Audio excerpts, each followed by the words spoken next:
Well, it happened, folks, beyond their set deadline and with a false start along the way, but tickets to Aurora are finally live on the Evermore website. The opening night will be December 8th, and the park will be open on Fridays and Saturdays throughout the rest of the month, which means that there are 4 weekends total, or 8 nights, that Aurora will be open. The park will be open 4 hours every night from 6 p.m. to 10 p.m., but the biggest change is that entrance to the park will be free of charge. This is a big change because previously, even in the winter and spring months when they weren't really open, they still charged $5 to $10 for you to get onto the premises at all. And that was with no actors and really no big events going on. This also addresses the concerns from this most recent and any other lore season where people pay an entrance fee to get into the park just to find out that half of the park, and frankly the better half of the park, is closed off for just a walkthrough tour experience. And they feel like they've been let down because they spent money and are getting half of the offering.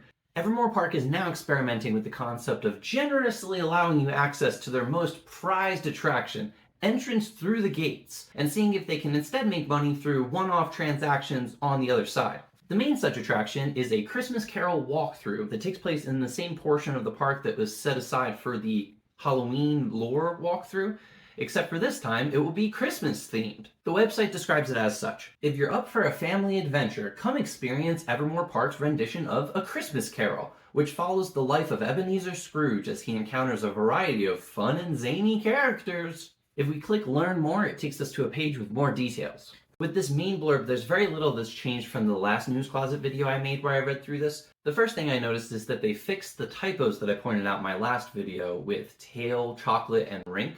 The second thing that I noticed was that they refer to the English glass house, which was always previously called the Nodding Glass House. I don't know if this is a way to state the name in a way that is more recognizable to guests, or if it is an actual name change and they won't be referring to it as the Nodding Glass House anymore, or if any of that even matters. What does matter is that previously this was something that was included with entrance to the park. The glass house has now become a value add, an additional fee. Similarly, the axe throwing, which is really knife throwing, they haven't had axes since I've been there, and archery, which were also included with entrance to the park. Right now on the website, it says that both of those things that I just mentioned are included with a combo pass only. I think that if people come in without a combo pass and want to engage with the bird and reptile show and want to engage with the skill-oriented challenges, that they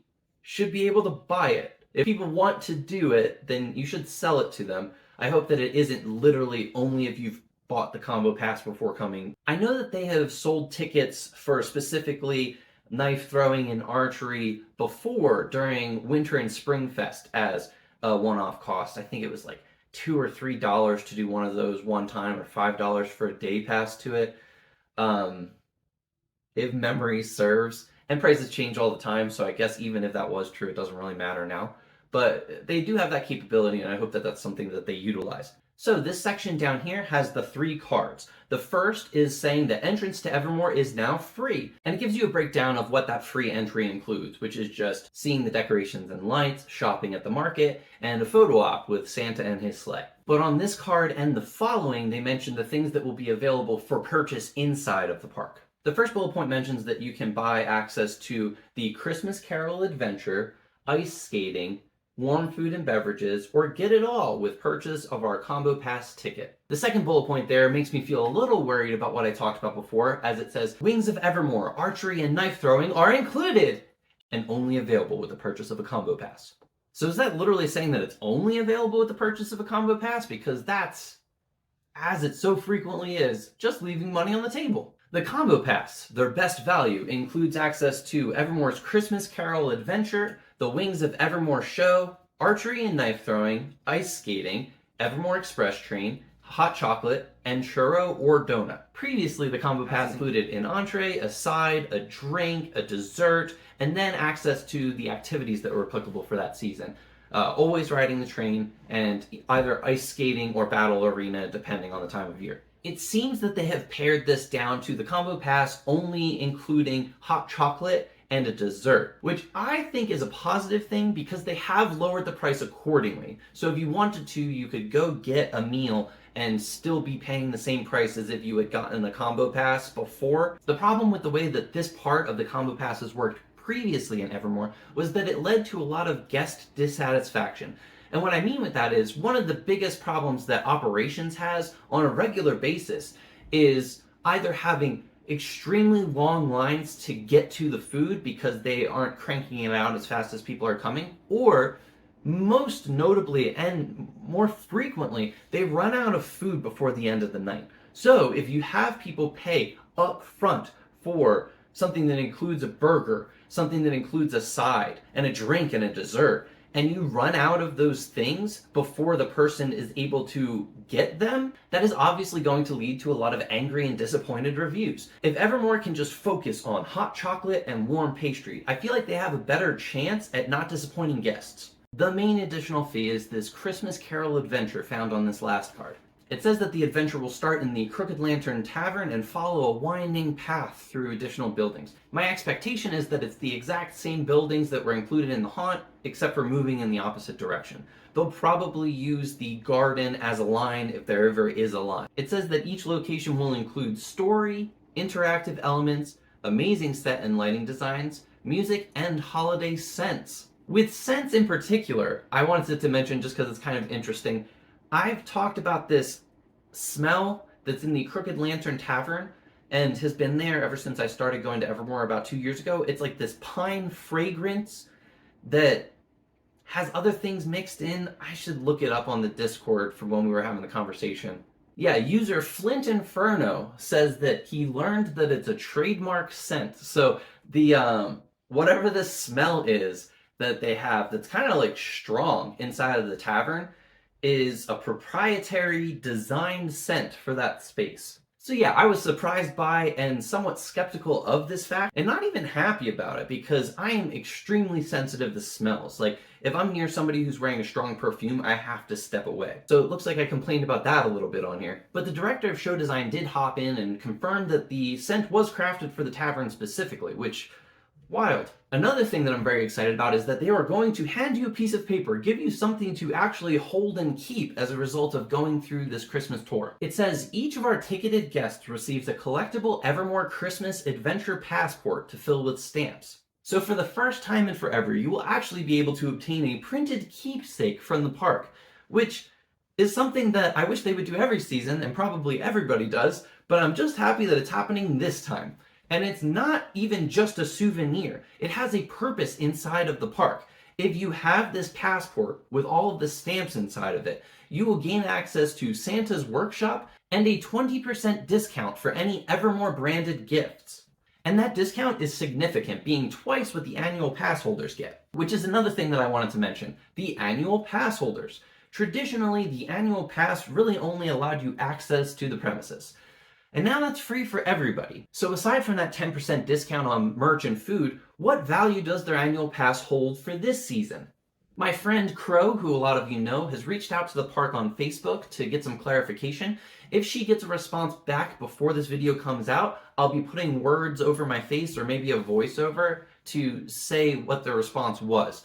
Otherwise, I will have to put it in the description of the video below, so check there if you want to find out.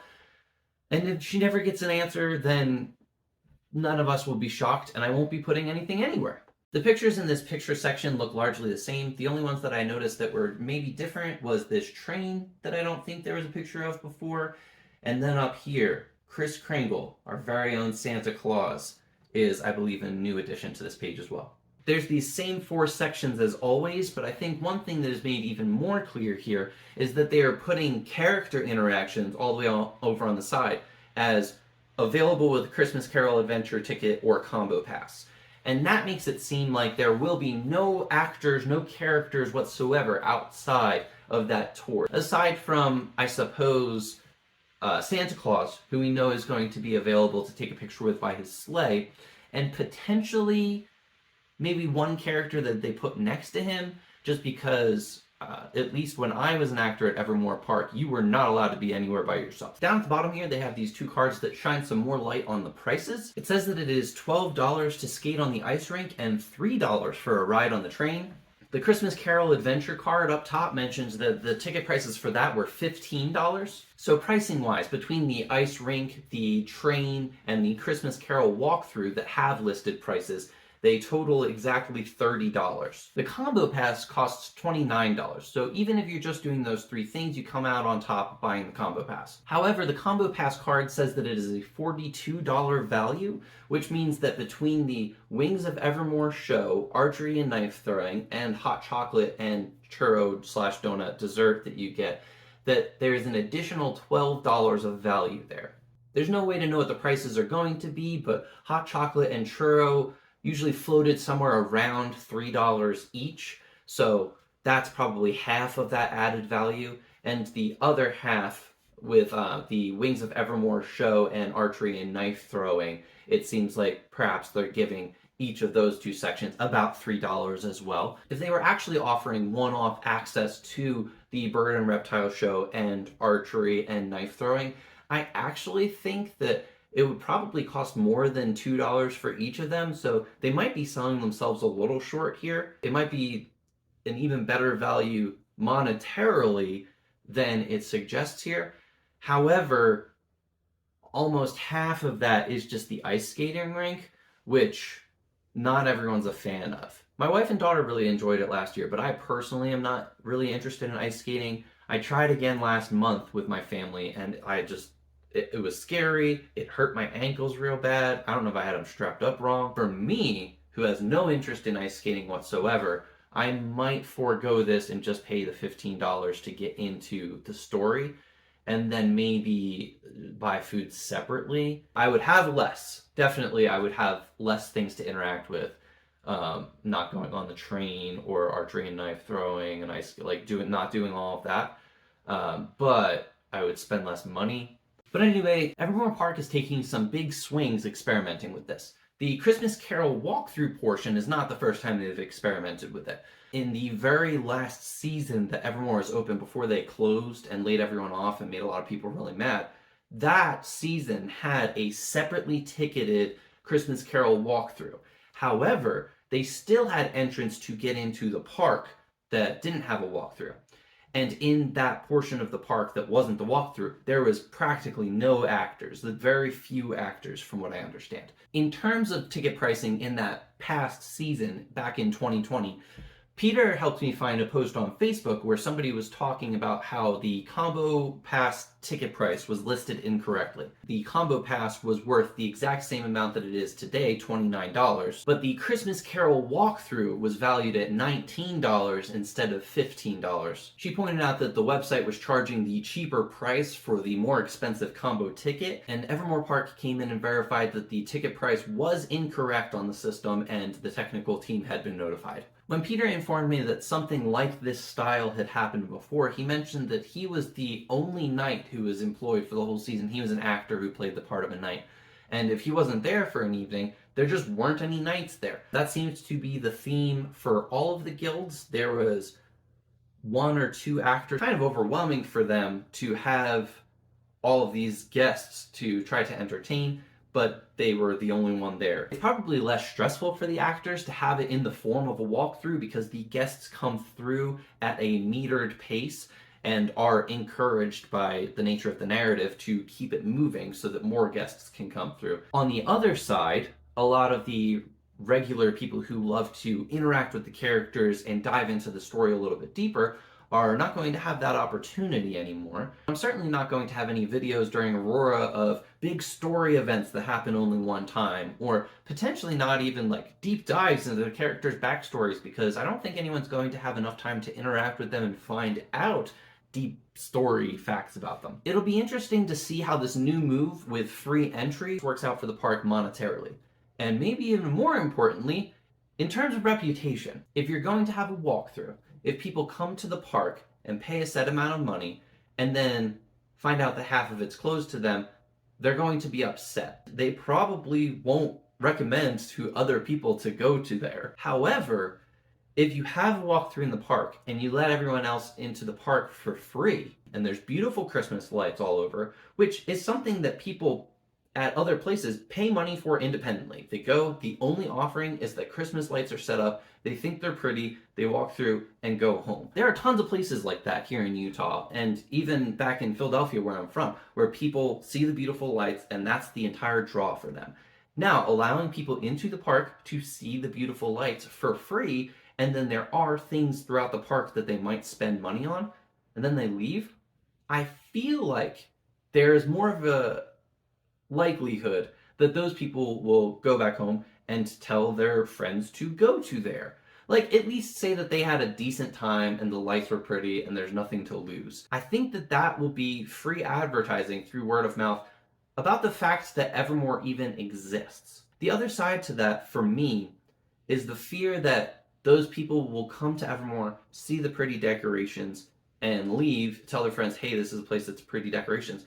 And both attendee and referred individual are under the impression that that's what Evermore is. That's what it has to offer. Because it's not. If that's all Evermore was, I wouldn't ever go back. I would go one time and say, hey, that was cool, and leave. The magic of Evermore is pretending that you're in a different world and getting immersed in a story. Even going through the Christmas style walkthrough, you're not really going to be able to experience that. You're not going to interact with the characters, you're going to watch the characters, maybe a little bit of banter, but that's kind of the end of the line. From what I've learned in talking to people, the last Christmas Carol season that they had back in 2020 had a lot of negative feedback. If it's from park regulars who, up until that point, had come to expect a very different standard of their offering, that you could come in and be part of a constantly developing story and have an impact on it, and then suddenly it's been relegated to most of that's gone, it's kind of just a walkthrough, then I can see them getting upset. For the most common type of guest, which is the first time guest, I'm not sure if they would be upset after coming to a season like this. They might not have it latch on to them. Like a lot of people who come to the park and actually experience the feeling of being transported to a fantasy world, which is not a high percent, but you hear stories of it all the time on the fan Discord, people leaving comments on my channel that they came and it's all they can think about. That happened to me too. So I think that that spark is less likely to happen. But on the other side, I think it's also less likely that people will come out steaming mad at the experience that they had and the money that they spent on it and feeling like they were ripped off. But I don't know if that person is going to come back either. I don't think I would. But that opinion is purely anecdotal. It will be interesting to see the actual data of who decides that they like this and would come back as a result of it. I don't think that anyone at Evermore Park is actually collecting that data and paying attention to it in a way that means that they will do something as a result of it. However, just out of curiosity, I think I will come out with a video at some point after this Aurora season that goes through whatever Google data analytics stuff that I can scrape from the internet and see how different things that Evermore has tried over time has had an impact on the stars that were granted. And I'm actually planning to take advantage of AI and use a product that the company that I work at creates to kind of scrape through everything that all of the commenters have said and parse it down to some common key factors that were pros or cons of the things that they tried that season. So, in conclusion, Evermore is still chugging along this winter. Entrance to the park is free to look at the lights, decorations, and the shops that they have there, and a photo op with Santa. There are one-off things that you can buy throughout the park, and there is a combo pass that you can get that bundles a lot of those things together for a better value. I'm covering my mouth with my hand in the middle of a sentence. I'm going to be having a live stream on the opening night of Aurora on December 8th at 6 p.m. Mountain Time.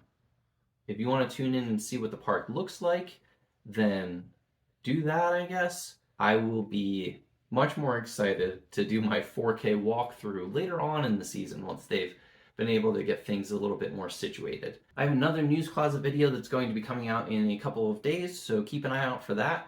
And thanks for watching this video and any other videos that you may watch. I put a lot of effort into these, and it helps to know that it's not for nothing, so thank you.